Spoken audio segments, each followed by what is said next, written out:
नमस्कार।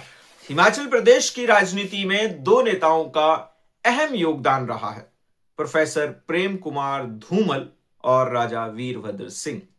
आज हम बात करेंगे प्रोफेसर प्रेम कुमार धूमल और उनके करीबियों की, कि आज के समय में जब 2017 में प्रोफेसर प्रेम कुमार धूमल अपने ही चेले राजेंद्र राणा से चुनाव हार गए और चुनावी राजनीति में वो मात खा गए, जबकि भारतीय जनता पार्टी ने उन्हें मुख्यमंत्री का चेहरा घोषित किया हुआ था। प्रदेश में भारतीय जनता पार्टी चुनाव जीत गई, प्रदेश में उनकी सरकार बनी, लेकिन प्रोफेसर प्रेम कुमार धूमल खुद चुनाव हार गए थे। इस वजह से वो मुख्यमंत्री नहीं बन पाए और जयराम ठाकुर सूबे के मुख्यमंत्री बने।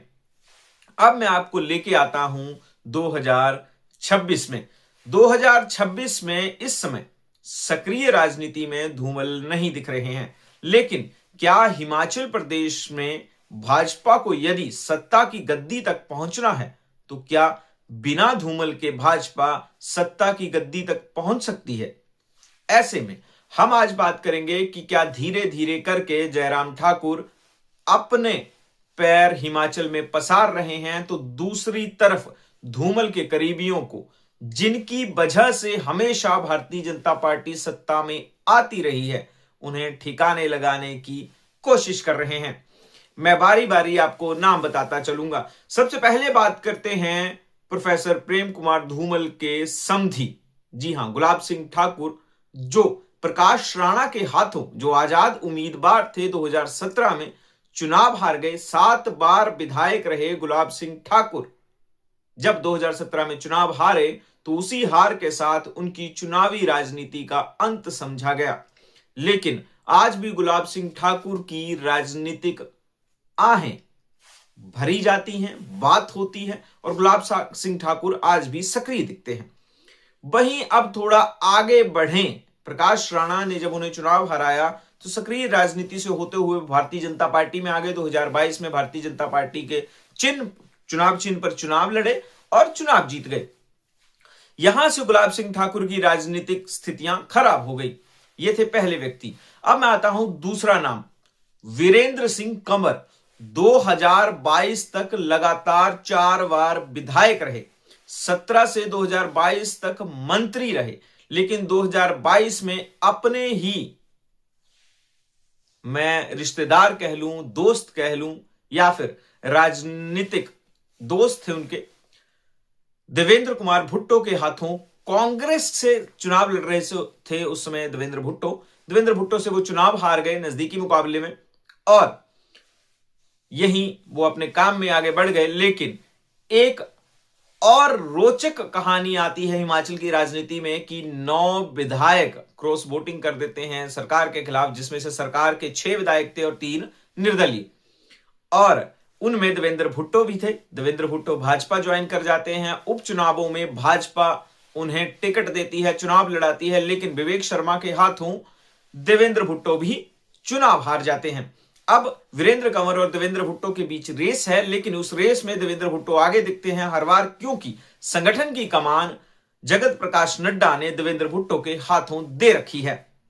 यही कहा जाता है राजनीतिक गलियारों में। तो ये हो गए दूसरे राजनीतिक शागिर्द प्रोफेसर प्रेम कुमार धूमल के, जिन्हें ठिकाने लगाया गया। तीसरा नाम है बलदेव शर्मा। जी हां, बलदेव शर्मा बड़सर विधानसभा क्षेत्र से संबंध रखते हैं। प्रोफेसर प्रेम कुमार धूमल के बहुत ही घनिष्ठ और करीबी व्यक्ति हैं, लेकिन 2022 में वही हुआ, उनकी पत्नी को चुनाव में उतारा गया, वो चुनाव हार गई। किससे? कांग्रेस के कद्दावर नेता इंद्रदत्त लखनपाल के हाथों। लेकिन वही राज्यसभा का चुनाव क्रॉस वोटिंग, और उस क्रॉस वोटिंग में इंद्रदत्त लखनपाल भी शामिल थे। वो भाजपा ज्वाइन करते हैं, भाजपा के टिकट पर चुनाव लड़ते हैं और चुनाव जीत जाते हैं बड़सर से। तो ऐसे में बलदेव शर्मा की संभावनाएं भी खत्म होती हुई दिख रही हैं। वहीं डॉक्टर रामलाल मार्कंडे, जिन्होंने अभी अभी बयान दिया है कि हां, मैं तीसरे मोर्चे की बात कर रहा हूं, तीसरा मोर्चा बनाने के बारे में भी सोच रहा हूं, बैठकें भी कर रहा हूं। जी हां, डॉक्टर रामलाल मार्कंडे करीबी व्यक्ति हैं प्रोफेसर प्रेम कुमार धूमल के, लेकिन वही क्रॉस वोटिंग, वही रवि ठाकुर, वो कांग्रेस के विधायक थे, क्रॉस वोटिंग में आगे बढ़ते हैं, क्रॉस वोटिंग में वो भाजपा ज्वाइन करते हैं, भाजपा के टिकट पर चुनाव लड़ते हैं, चुनाव हार जाते हैं। डॉक्टर रामलाल मार्कंडे भी निर्दलीय चुनाव लड़ते हैं, वो दूसरे नंबर पर रहते हैं, जबकि भाजपा का उम्मीदवार तीसरे नंबर पर रहता है। लेकिन स्थितियां वही हैं कि उन्हें धीरे धीरे दूर किया जा रहा है और उसी दूरी के चलते आज के समय में वो ठिकाने लगे हुए हैं। उससे आगे बढ़ते हैं, रमेश धवाला। जी हां, बाबे दा चिमटा जड़ा बार बार बज रहा हिमाचल दे विच। जी हां, बाबा जी जो लगातार अपने बयानों को लेकर सुर्खियों में हैं, भाजपा पर लगातार हमलावर हैं, भाजपा के कदावर मंत्री रहे हैं, 1998 में भाजपा की सरकार बनाने में अहम कड़ी थे। लेकिन प्रोफेसर प्रेम कुमार धूमल के करीबी व्यक्ति हैं। अनुराग सिंह ठाकुर के एक कार्यक्रम में वो पहुंचे, उनसे मिले और वहां से चले गए, तो इससे सब कुछ साफ हो ही जाता है। लेकिन रमेश धवाला भी अब उस स्थिति में नहीं है। वहां पे निर्दलीय उम्मीदवार जो रमेश धवाला को चुनाव हरा कर चुनाव जीते थे, भाजपा ज्वाइन करते हैं, भाजपा टिकट देती है। भाजपा टिकट देने के बाद उन्हें सारी स्थितियों में संगठन संभाल देती है और आज के समय में रमेश धवाला बगावत के सुर लगातार अपनाए हुए हैं, लेकिन ठिकाने लगाए हुए हैं। रविंद्र सिंह रवि लगातार चुनाव हारे, बहुत करीबी व्यक्ति हैं। कहा यहां तक जाता है कि 2017 में यदि रविंद्र सिंह रवि चुनाव जीते होते तो शायद, जी हां, मुख्यमंत्री होते प्रदेश के, यह भी कहा जाता है। लेकिन ऐसा नहीं था। वो 2017 में चुनाव हारे, 2022 में चुनाव हारे और ऐसी ही स्थितियों के कारण लगातार 7 बार चुनाव जीतने के बाद रविंद्र सिंह रवि की भी वही स्थिति है। अब जाते हैं गग्रेट राजेश ठाकुर। राजेश ठाकुर भी प्रोफेसर प्रेम कुमार धूमल के करीबी व्यक्ति बताए जाते हैं, लेकिन वहां पे भी क्रॉस वोटिंग से आए चैतन्य शर्मा, उन्हें आज के समय में संगठन की कमान गग्रेट की संभाली हुई है और ऐसी स्थितियों में राजेश ठाकुर भी अपना राजनीतिक भविष्य तलाशने की कोशिश कर रहे हैं या फिर उन्हें ठिकाने लगाया गया है, यह भी कहा जा रहा है। अब थोड़ा और आगे बढ़ते हैं और एक ऐसा नेता जो लगातार प्रोफेसर प्रेम कुमार धूमल का करीबी, प्रोफेसर प्रेम कुमार धूमल के आसपास रहा, लेकिन कांग्रेस में चला गया। जी हां, सुजानपुर से ही वो कांग्रेस में चले गए, कांग्रेस से चुनाव जीत गए, राजेंद्र राणा को चुनाव हरा दिया।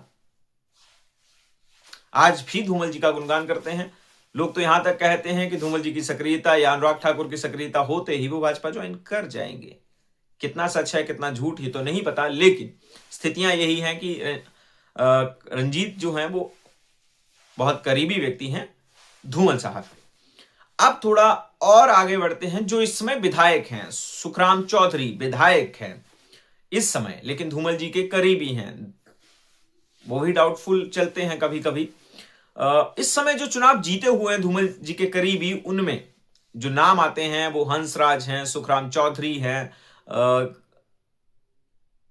इंद्र सिंह गांधी हैं, उसके बाद एक और व्यक्ति चुनाव जीता और विनोद कुमार। जी हां, विनोद कुमार का नाम भूल गया, विनोद कुमार भी चुनाव जीते हुए हैं और वो इस समय धूमल साहब के करीबी व्यक्ति हैं। हंसराज प्रकरण में विनोद कुमार का नाम लगातार उछल रहा था, वो आप सबने सुना ही होगा।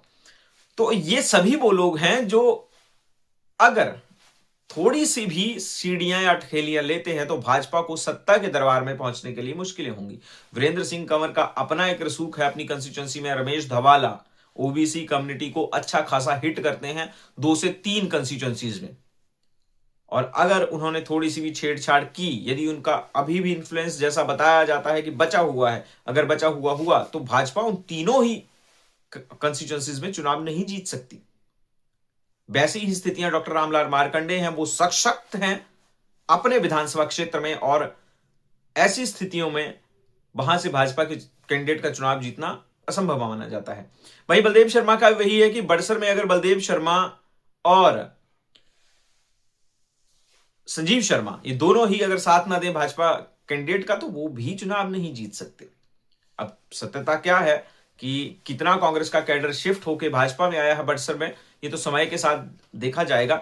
लेकिन इसके विपरीत जिन लोगों को भाजपा में आए हैं उनमें से एक कद्दावर नेता का नाम मैं लेना भूल गया, लेकिन अब उन्हें कद्दावर नहीं कहा जा सकता, क्योंकि वहां पर जो एस्टेब्लिश हुए हैं वो नेता पहले निर्दलीय जीते, भाजपा के टिकट पर जीते। तो आशीष शर्मा हमीरपुर सदर से विधायक है और वहां पे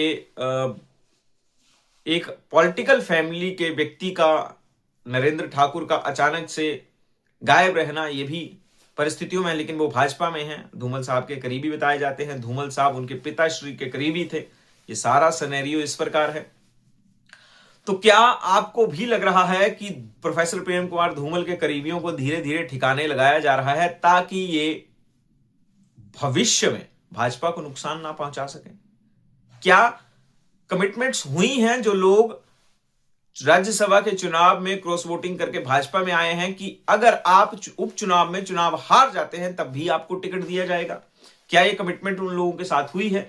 अगर ऐसा हुआ है तो लखवीर राणा को भी टिकट नहीं मिलेगा, राजेश ठाकुर को भी टिकट नहीं मिलेगा, वीरेंद्र सिंह कंवर को टिकट नहीं मिलेगा, डॉक्टर रामलाल मार्कंडे को टिकट नहीं मिलेगा, नरेंद्र ठाकुर कहीं भी उस स्थिति में नहीं है, बलदेव शर्मा कहीं भी उस स्थिति में नहीं है, रमेश धवाला उस स्थिति में नहीं है।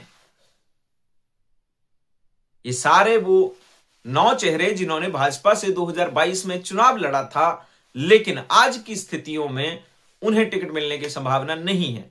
वहीं अन्य कई विधानसभा क्षेत्र हैं जहां भाजपा में धूमल समर्थित लोग भी टिकट मांग रहे हैं और नड्डा कैंप के लोग या फिर जयराम ठाकुर के लोग भी टिकट चाह रहे हैं। ऐसे में जनवल और धनवल से भी संपन्न लोग हैं जो धूमल साहब के करीबी हैं, यानी प्रोफेसर प्रेम कुमार धूमल के जो करीबी लोग हैं वो जनवल और धनपल से भी संपन्न हैं। और हिमाचल प्रदेश में यदि 4-5 हजार वोट की काट किसी भी राजनीतिक दल को उनके कैडर से लग जाए तो वहां चुनाव जीतना असंभव है। ऐसे में क्या ठाकुर सुखविंदर सिंह सुक्खू के हाथ सोने की छड़ी लगी हुई है? क्योंकि ठाकुर सुखविंदर सिंह सुक्खू ही ऐसे नेता बनने की स्थितियों में दिख रहे हैं कि अगर भाजपा के अंदर बगावत हुई और 15 से 20 सीटों पर बगावत हो गई और 10 कहीं भाजपा वैसे हार गई तो स्थितियां बहुत ज्यादा गंभीर हो जाएंगी। वहीं कांग्रेस में भी कई ऐसे लीडर हैं जो चुनाव हारने की स्थितियों में बिल्कुल नहीं है, जिनमें विक्रमादित्य सिंह है, मुकेश अग्निहोत्री हैं, ऐसे कई नाम हैं जो खुद का चुनाव नहीं हारेंगे। वहीं आशा कुमारी चुनाव हारी हुई हैं, अगली बार में भी वो चुनाव जीत जाएंगी, जो स्थितियां वहां की बताई जा रही हैं। बहुत सारी चीजें हैं, अब देखना यह है कि भविष्य के गर्भ में होता क्या है। लेकिन क्या सच में धूमल साहब को ठिकाने लगाने के चक्कर में भाजपा खुद ठिकाने लगने जा रही है? बहुत सारे सवाल, बहुत सारे जवाब आपके पास भी छोड़े जाता हूं। जो आपकी समझ है उसके हिसाब से कमेंट करिए। आपको हमारी ये स्टोरी कैसी लगी, हमारा इंटरप्रिटेशन कैसा लगा, जरूर बताएं और हमारे चैनल को सब्सक्राइब करें। प्यार देते रहें। धन्यवाद।